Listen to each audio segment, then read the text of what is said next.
So what we're going to do first of all is make a hole somewhere to hang it. So the best way is to put the hole through the nostrils like that, okay? And then what we can do is basically put the hook through the nostril like that, okay? About the right height so that you're not having to reach up and struggle to get it. What I'm basically doing is skinning out the lower jaw of this animal. I'm doing it slowly, purposely so that you can see what I'm doing. So skin close to the lower mandible, and we're looking for the submaxillary lymph glands and the retropharyngeal lymph glands in the head. And here we found one straight away. That's one of the submaxillary lymph glands, which is just almost on the point of the jawbone. So you see the jawbone coming down here, bends, the submaxillary is usually on that point, and there it is. Okay, there's nothing wrong with that one. The other one should be sort of more or less opposite on the other side, and there it is. That's where the point of my knife is. Okay, so you've got 1, 2 submaxillary lymph glands. That's what I find the easiest way to find the lymph glands in below the lower jaw. So it's as easy as that, just finding the submaxillary lymph glands. Okay, so what I'm going to do now is continue to skin that down, and we'll find the retropharyngeal glands.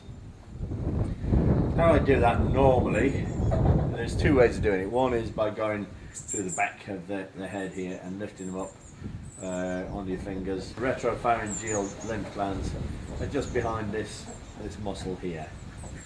Okay, so there's 2 ways of doing it. One is you can go in there and pick them out with your finger, but I'm going to show you this way, which some people find easier, especially on the smaller deer. So cut down either side of the tongue, like that.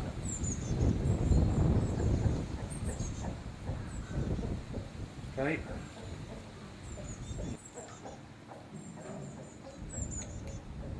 And pull the tongue down like that.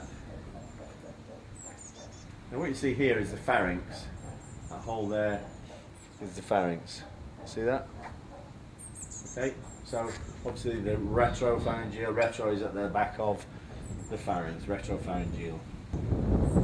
Okay, so what we're going to do is just basically cut through that pad of muscle there to reveal behind the pharynx.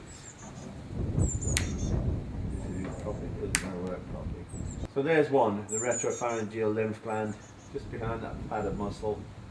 It looks fine, there's nothing that sort of leaked out of it, and the other one should be more or less opposite on the other side.